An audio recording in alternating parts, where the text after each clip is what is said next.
Hello बच्चों, good morning. कैसे हो आप लोग? देख रहे हैं एजुकेशन बिहार चैनल के माध्यम से आप लोगों का ढेर सारा स्वागत है। आइए हम वन विचार से 30 महत्वपूर्ण ऑब्जेक्टिव क्वेश्चन लेकर आए हैं। सॉरी 60 क्वेश्चन जो आप लोग पूरा कराएंगे। एक भी इसमें नहीं छूटेगा। अगर वीडियो पूरा देखते हैं तो आपका एक भी इसमें से नहीं छूट जाएगा। परीक्षा में सीधा आपका मिलेगा। ठीक है, चलिए आज का हम सेशन स्टार्ट करते हैं। सबसे पहले दिया भाग वन, आपको देते हैं वन विचार से ऑब्जेक्टिव क्वेश्चन उठाए, आप लोग सीधा एग्जाम में पूछा जाएगा। ठीक है भाई, चलिए सबसे पहले प्रश्न वन है, हिंदी में कुल कितने वर्ण होते हैं? तो आप लोग एकदम पढ़ा ही चुके हैं, हिंदी में कुल कितने वर्ण होते हैं आप लोग जानते हो बच्चों। हिंदी में कुल कितने वर्ण थे? ए 48, बी में 52, सी में 50, डी में 45। तो इसका राइट आंसर कुल पूछेगा, पूरा टोटल वर्ण पूछा जा रहा है, तो कितना हो गया आंसर? 52। ठीक है, तो राइट आंसर बी हो जाएगा। राइट आंसर मेरा बी के साथ हो जाएगा। अब दूसरा नंबर क्वेश्चन देखते हैं आप स्क्रीन पर कि स्वर वर्ण कितने होते हैं? बताओ, स्वर वर्ण की संख्या जो पूछा जाता है वो कितने होते हैं? जो स्वर वर्ण में अ आता है उसी को स्वर वर्ण बोला जाता है। तो कितने होते हैं? तो ये हमें याद रखना, ये मेरे 11 संख्या होते हैं। कितना होते हैं? 11। और टोटल पूछा जाएगा तो मेरा कितना हो जाएगा? 13, जिसमें मान्यता कितने का है? 11 का। ठीक है बच्चों, याद रखना। तो राइट आंसर मेरा भी हो जाएगा। चलिए तीसरा नंबर प्रश्न आपको देखते हैं। 3 प्रश्न में क्वेश्चन ये है, व्यंजन कितने होते हैं? मतलब व्यंजन वर्ण पूछा जाएगा कितने होते हैं। तो बताइए, अ जब स्वर वर्ण है तो उसके बाद क से लेके मेरा 11 तक क्या हो जाएगा? व्यंजन वर्ण। तो कितने हैं? तो आप लोगों को मालूम होगा बच्चे कितने होते हैं? 33 होते हैं। व्यंजन उनकी संख्या कितने हैं? 33। मेरा 33 कहाँ है? ए में राइट आंसर हो जाएगा 33। चलिए तो 4 नंबर क्वेश्चन देखते हैं। अ आ ई किस वर्ग में आते हैं? बताओ, जो हम बताए थे ना, अ आ किस वर्ग में आते हैं? ए में स्वर, बी में व्यंजन, सी में संयुक्त अक्षर या डी में संधि। तो बताइए, इसमें संधि की तो अभी बात ही नहीं हुई, तो इसलिए मेरा तीनों में से देखेंगे तो राइट आंसर मेरा क्या हो जाएगा? ए स्वर। स्वर में अ आता है, क्या आता है? अ आता है। ठीक है, तो राइट आंसर मेरा ए हो जाएगा। चलिए अब दूसरे क्वेश्चन देखते हैं। प्रश्न नंबर 5 ये है, व्यंजनों की संख्या कितने होते हैं? तो आप लोगों को मालूम ही होगा व्यंजन वर्ण की संख्या कितने होते हैं? 31, 32, 33 या 30। तो आप लोगों ने राइट आंसर क्या हो जाएगा? व्यंजनों की संख्या कितने होते हैं? 33। राइट आंसर बी हो जाएगा। चलिए अब देखते हैं छठा क्वेश्चन ये है कि अनुस्वार किसे कहते हैं? अब बताइए, अनुस्वार किसको बोलते हैं? याद रखना, जैसे ना होता है अन्न, तो अन्न के ऊपर जो बिंदु लगा था उसी को बोलते हैं अनुस्वार। तो जिस क्या है अन्न, अच्छा बोल के देखो तो अनुस्वार मतलब थोड़ा नाक से गुनगुनाहट टाइप आ रहा है, नाक से अन्न, नाक गुनगुनाहट से, ठीक है अन्न। तो नाक से उचित बिंदु, या बी में हर्ष, या सी में दीर्घ स्वर, या डी में अर्थ स्वर। तो मैं बोले थे ना नाक से, तो ये क्या राइट आंसर मेरा ए हो जाएगा? नाक से उच्चारित बिंदु। तो ये राइट आंसर ए। अब देखिए सातवां क्वेश्चन आपकी स्क्रीन पर है, अर्थ स्वर। देखिए इसका दो नाम भी है, अर्थ स्वर भी नाम है, एगो अंतशय व्यंजन भी नाम है। तो एगो अर्थ स्वर व्यंजन, एक अंश व्यंजन। तो मेरा क्या हो जाएगा? अर्थ स्वर कौन सा व्यंजन हो जाएगा? ए अ आई, या बी में य र, या सी में क ख ग, या डी में स तलब मुदन सा। तो राइट आंसर हो जाएगा हमारा अंशय व्यंजन, एक ही नाम है, अर्थ नाम है। इसका हो जाएगा य र, क्या हो? य र लव डी बी, सॉरी राइट आंसर हो जाएगा। चलिए 8वां में आपको क्वेश्चन इसमें देते हैं, क ख ग घ अंग किस वर्ग में आते हैं? मतलब वर्ण में पूछा था, ये कौन सा वर्ग है जिसमें सिर्फ क आता है? तो आपको मालूम ही होगा, तो ए तालु, या बी कंठ, या सी मुद्रा, या डी दंत। तो मेरा राइट आंसर क्या हो जाएगा? क किस में आते हैं? कंठ में आता है। जो बोल के देखते हैं क, आवाज़ कहाँ से आ रही है? कंठ से, यहाँ से आ रही है। तो इसलिए मेरा राइट आंसर क जितना भी है ना, का कंठ में आता है। ठीक है, इसका राइट आंसर बी हो जाएगा। ठीक है, चलिए राइट आंसर बी है। देखिए अब नवा आपका प्रश्न क्वेश्चन देखो, स उदाहरण सा दंडी सा कौन सा वर्ण है? बताओ, ये कौन सा वर्ण में आते हैं? ए तालवे, बी दंत, सी उसमें, या डी अर्थ स्वर। तो मेरा राइट आंसर आप लोग जल्दी बताइए कमेंट में बच्चों। इसका राइट आंसर क्या हो जाएगा? तो इसका राइट आंसर मेरा हो जाएगा सी उसमें व्यंजन। बोले थे ना यार अलावा क्या हो जाएगा मेरा? अंत से व्यंजन। तब तो तालाब से दंडी से क्या हो जाएगा? उसमें व्यंजन। आधा छत्र क्या हो जाएगा? संयुक्त। याद रखना। ठीक है बच्चों। हाँ वर्ण किस वर्ग में आता है? बोलो, हम बोले थे ना हाँ, तालाब से नीचे ह छत्र, ह छत्र आ गया, तो मेरा क्या हो जाएगा? एक तरह किस में आएगा? ह वर्ण किस वर्ग का आता है? तो ह वर्ग में आ जाएगा किसमें? कंठे में आता है। हाँ देखो, बोल के देखो तो, हाँ कहाँ से आ रहा है आवाज़? कंठ से आ रहा है। जो चीज़ मतलब बोल से अगर नीचे से आवाज़ आ रही है समझ जाना कंठ से। क ख जो सीधा कहाँ से आवाज़ है? कंठ से, तो उसको क्या बोलेंगे? कंठे बोलेंगे। तो राइट आंसर क्या हो जाएगा? बी। वरमाला, आप लोग मालूम है होगा वरमाला किससे कहते हैं? वर्णों को समूह को वरमाला कहते हैं। चलिए अब देखते हैं वरमाला में अ का स्थान कौन सा आता है? तो याद रखना, हम जब भी लिखते हैं वरमाला में, चाहे मतलब लिखेंगे तो सबसे पहला स्थान क्या आता है? अ। क्या आता है? अ। तो प्रथम आ गया कि अंतिम, कि 27वां या कोई नहीं, तो ये मेरा हो जाएगा प्रथम। क्या हो जाएगा? प्रथम अ। कोई चीज़ में आता है क्या? वरमाला में पहला अ आता है, इसीलिए राइट आंसर ए। वर्ण विचार का मुख्य आधार क्या है? वन विचार का मुख्य धारा क्या है? ए उच्चारण स्थान, बी अर्थ, या सी में शब्द, या डी में वाक्य। तो वन विचार का मुख्य आधार होता है, याद रखना, वन से वर्ण स्थान, मतलब उनका विचार वर्ण से उच्चारण होता है। ठीक है, तो राइट आंसर मेरा ए हो जाएगा। चलिए हाल ही देखते क्वेश्चन। 13 नंबर क्वेश्चन आपके बीच है, च छ ज झ य किस वर्ग में आते हैं? तो आपको बताए थे क ख आता है कंठ में, च से क्या आता है तालु, ट र मृदा, त दंत। तो मेरा क्या पूछ रहा है, च छ ज, तो च से क्या हो जाएगा तालु, तो इसका राइट आंसर क्या हो जाएगा तालु ए। चलो 14 नंबर क्वेश्चन आप स्क्रीन पर है, ट ठ ड ढ न किस वर्ग में आते हैं? ट ठ ड ढ सिर्फ ट ठ ड किस में आते हैं? तो ट ठ ड पूछा जाएगा तो हमको बताए थे ना मृदा, मृदा क्या है मूर्धन, तो राइट आंसर बी हो जाएगा। चलिए अब देखते हैं 15 में त थ द ध न किस वर्ग में आते हैं? त थ द ध किस वर्ग में आते हैं? तो त थ आपको हम बता ही दिए त थ किस में आते हैं। तो त थ द ध मेरे आते हैं किस में? दंत में आते हैं। जब देखो त तो जीभ सटा त तो मतलब दंत से आता है, द सट रहा है इसलिए दंत हो याद है, तसा में के दंत आता है। प फ ब भ म किस वर्ग में आते हैं? खाली पूछा जा रहा है किस वर्ग में, बताओ। ती दंत, कंठ, ओष्ठ या कंठ किस में आते हैं? जल्दी बोलो।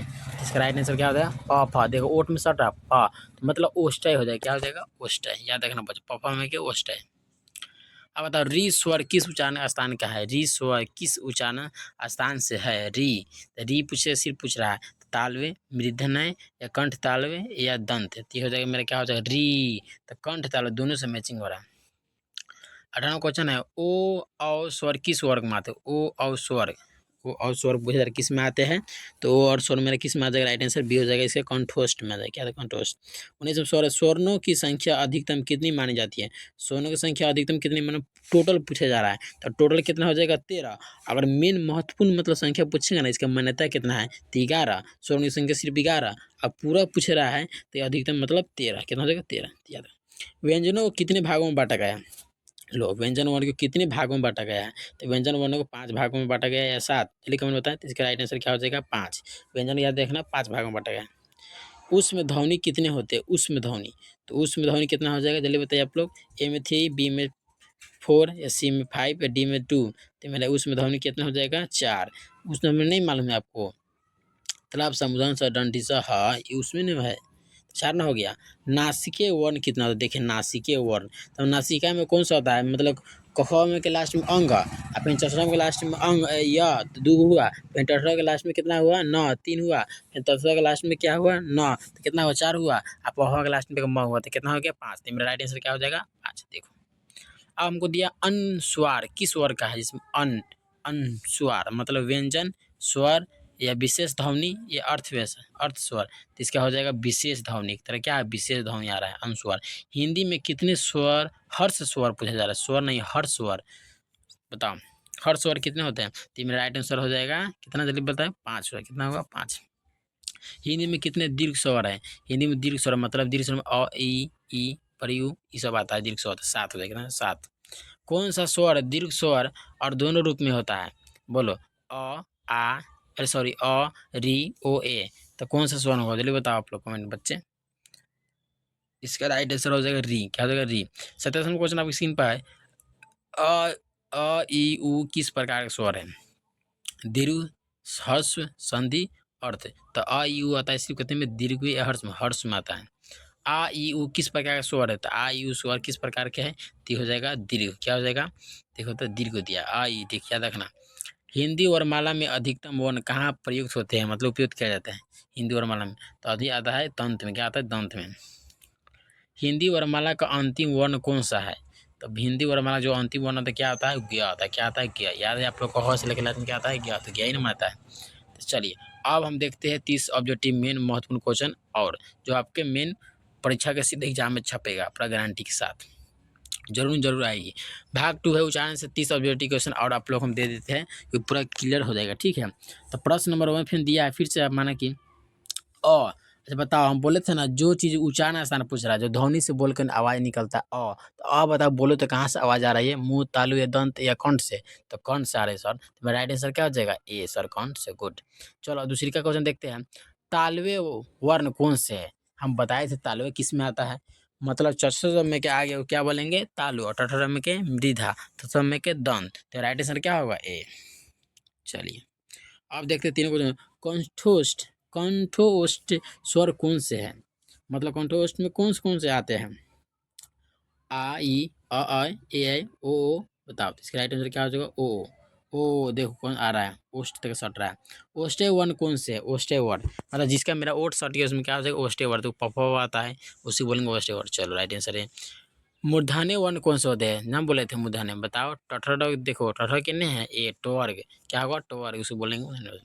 अब दंत वर्ण कौन से हैं? तो दंत वर्ण से मालूम चला है तथा को बोलते हैं दंत वर्ग।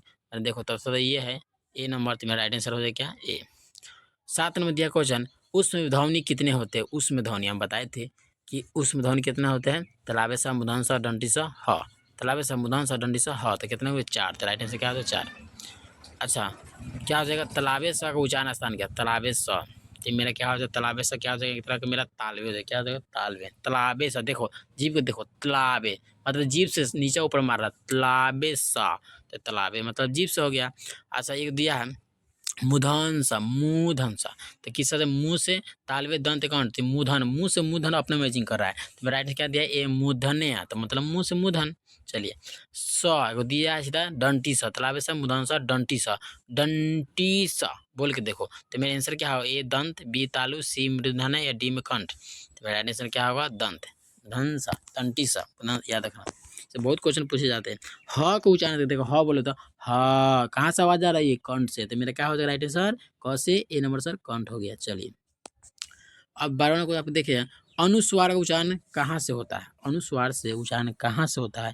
तो उच्चारण ए नासिका, बी कंठ, या तालु, या दांत। तो अनुस्वार का उच्चारण कहाँ से होता है? अनु मतलब न से नासिका से होता है। अच्छा अ देखो कोई भी शब्द के अगर दो, कोई भी शब्द लिखा हो, मैंने कहा कुछ भी लिखा हो, उसके बगल में अगर दो बूंदा होगा तो समझो विसर्ग लगा है। क्या लगा है? विसर्ग। पहचाने के नियम है, उसके बगल में दो बूंदा हो क्या हो जाएगा? विसर्ग हो गया। तो ये पूछ रहा है अ दो बूंदा दे दे अ, विसर्ग का बुनगा का मतलब ह होता है, याद रखना। उच्चारण स्थान कहाँ से होता है? तो मेरा क्या हो जाए? तो ये क्या हो जाएगा मेरा? कंठ। देखो हो बोलो तो कंठ से आवाज आ रही है।